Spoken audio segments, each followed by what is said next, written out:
ഇശൽ പ്രഭാതത്തിലേക്ക് സ്വാഗതം.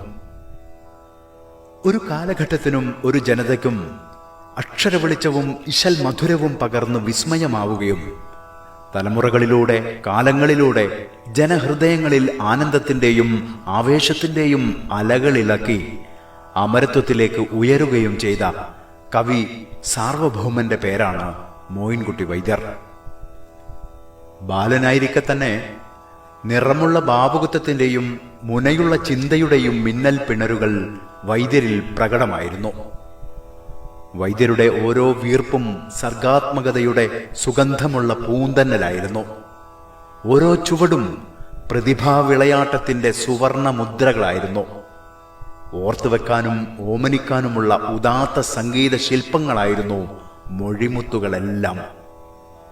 മഴവിൽ ചിറകുള്ള ഹൃദയവുമായി മണ്ണിൽ പിറന്നു വീണ മാപ്പിള ഗന്ധർവന് ഭാഷകൾ കൗതുകം മാത്രമായിരുന്നില്ല, ആത്മലഹരി തന്നെയായിരുന്നു വൈദ്യർക്ക് ഭാഷ. ഒരു ഡസനിലേറെ ഭാഷകൾ ഹൃദിസ്ഥമാക്കിയ കവി സത്യത്തിൽ ഭാഷ പഠിക്കുകയായിരുന്നില്ല. ഭാഷകൾ പ്രണയപൂർവം വൈദ്യരിലേക്ക് ഓടിയടുക്കുകയായിരുന്നു. അതെ, വൈദ്യരുടെ പേനത്തുമ്പിൽ സർവഭാഷാ മൊഴികൾ നൃത്തമാടുകയായിരുന്നു. ഇഷ്ടപദങ്ങളെ മാപ്പിളപ്പാട്ടിന്റെ മാണിക്യ കൊട്ടാരത്തിൽ വൈദ്യർ കുടിയിരുത്തി. അങ്ങനെ മലയാള ഭാഷയും സാഹിത്യവും അഴകുറ്റതും അതിരറ്റതുമായി. പ്രേമത്തെ കണ്ണീരിൽ പ്രകാശിപ്പിക്കുന്ന മായാമഴവില്ലായി ചിത്രീകരിക്കുന്ന പുതുഭാവുകത്വത്തിന് മലയാളത്തിൽ തുടക്കം കുറിച്ചവരിൽ മുൻനിരക്കാരാണ് മോയിൻകുട്ടി വൈദ്യരും കുമാരനാശാനും. അതിനായി രണ്ട് കവികളും കഥ കടമെടുത്തതാകട്ടെ പേർഷ്യൻ ഭാഷയിൽ നിന്നും.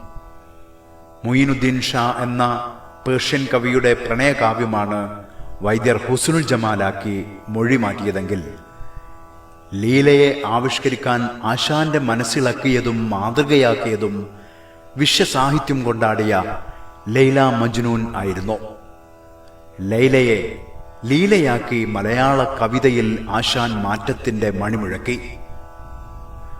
മാപ്പിളപ്പാട്ടിനെ ഭക്തിമയത്തിന്റെയും മതാശയത്തിന്റെയും ക്ലിഷ്ടതയിൽ നിന്നും മോചിപ്പിച്ച് മൃദുല വികാര വിചാരങ്ങൾ ഉണർത്തുന്ന കാൽപ്പനിക വസന്തത്തിലേക്ക് വൈദ്യർ അടുപ്പിച്ചു വെച്ചു. പൂർവശീലങ്ങളുടെ മുരടിപ്പിൽ നിന്നും മലയാള കവിതയ്ക്ക് മോചനം നൽകുന്നതിന് ആശാൻ തുടക്കമിട്ടു. പദസമ്പത്തിലും ഭാഷകളുടെ എണ്ണത്തിലും പ്രാസമികവിലും മാത്രമല്ല, സംഗീതബോധത്തിലും വൈദ്യർക്ക് പകരം അന്നും ഇന്നും വൈദ്യർ തന്നെ. കേരളവർമ്മയും രാജരാജവർമ്മയും ആശാനും ഉള്ളൂരും വള്ളത്തോളും ഒരുമിച്ച് ജീവിച്ച ഒരു സുവർണകാലത്തെക്കുറിച്ചുള്ള ഓർമ്മകൾ ഏതൊരു മലയാളിയെയാണ് പുളകിതനാക്കാതിരിക്കുക? ഇതുപോലൊരു സ്വപ്ന ലോകം ഭൂമി മലയാളത്തിൽ ഇനി എന്നാണ് പുലരുക? വൈദ്യരുടെ മലപ്പുറം കിസയിൽ നിന്നും ചില വരികൾ. ബലദിൻ മലയാള പതിയിലന്നാൾ ബാളും മാരശർ ചേരമാൻ പെരുമാൾ മലത് ബിലാദുകൾ ഭരിച്ചു നിന്റെ മന്നർക്കാധിപതി അവരാം ഉണ്ടേ. ബിലവും കരുത്തും നേർപഠിപ്പും ഭാഷ്ക ബിരുദും ആദൽ ബുദ്ധി അശകും ഒക്കാമികത്തോർബാൾ അധികം മെച്ചം ഉണ്ടാം പാടക്കൂട്ടം ജദ്ഹ് ബക്കാദമീറാക്കൾ കസീറാൽ ബാറാ ബമ്പറാതിലേറ്റം മികന്തോർ ഫോറാം തക്കോർ മഹാകോട്ട വളർപ്പട്ടത്ത്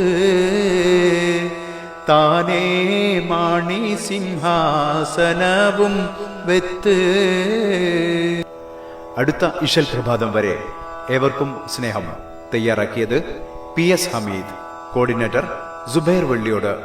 അവതരണം അഷറഫ് നാറാത്ത്. നന്ദി.